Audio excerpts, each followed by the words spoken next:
Although California went blue for the 9th consecutive presidential election, Vice President Kamala Harris's margin of victory was the smallest for any Democratic candidate in that state since 2004. Harris's 22.5-point win in the Golden State was more than 6 points behind what President Biden received just 4 years earlier. And for the third time in the past decade, Republicans in the California State Assembly picked up seats last month. So what could these trends toward Republicans mean for the most populous state in the country? Here with us is Assemblyman-elect Jeff Gonzalez, whose win in the 36th district was one of those pickups for the GOP. Welcome to the show, Jeff. Thank you for having me. I'm here in beautiful Palm Springs right now. It looks beautiful behind you. We're dealing with a lot of snow and cold weather, so that actually looks lovely. First, I want to say congratulations on your win. The question that many are wondering, how are you able to flip a newly redrawn district where there are nearly 40,000 more registered Democratic voters than Republicans, but you walked away the victor? How? Well, you know, one of the secret sauces that we like to say is you got to get on the ground. You got to talk to people. You got to get in every single barbecue, every single bar mitzvah, and every single boda, as we like to say, across the board. People want to know that you're there to work. That's the biggest thing. You think they weren't seeing that from Democrats this time around?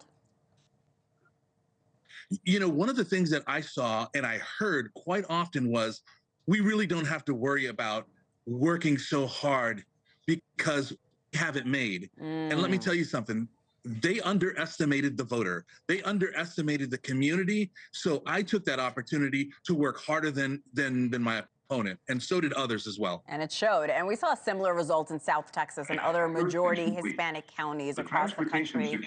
What should we take away from these results as we look around the country, Jeff?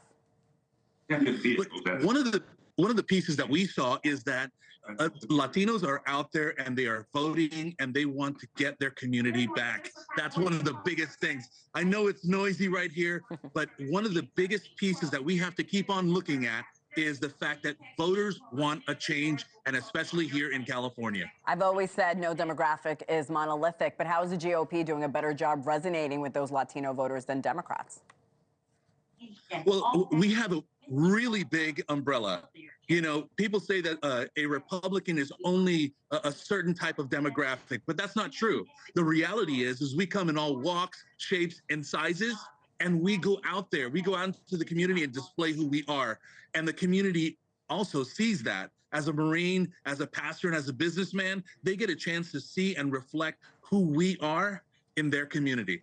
California Governor Gavin Newsom has called for a special legislative session. It'll start tomorrow in order to what he is calling Trump-proof California. What do you expect to come out of that session, and how are state Republicans like yourself pushing back on that notion? Look, I think it's a waste of money. It's a reality. Trump-proofing California. California, we're at the bottom of the list when it comes to education, high when it comes to crime, high when it comes to homelessness. What we have to do is be able to work together across the aisle and not try to Trump-proof or build another group. Californians want us to be working together, not Trump-proofing something that's not even real. So to me, when I hear those things about Trump-proofing and doing something in a special session, I think it's a waste of money. Let's move on to immigration. We know the Wall Street Journal is reporting local sheriffs are gearing up to help Trump carry out mass deportations. That's a quote from the article. Tariffs and closing the border are also being proposed. Jeff, talk about the support from voters in your district on these specific measures that were so important to so many Americans when they headed to the poll in November. And of course, the challenges to enforce them. You know, part of my district is a place called Calexico. It's right on the border of Mexico and California, the United States.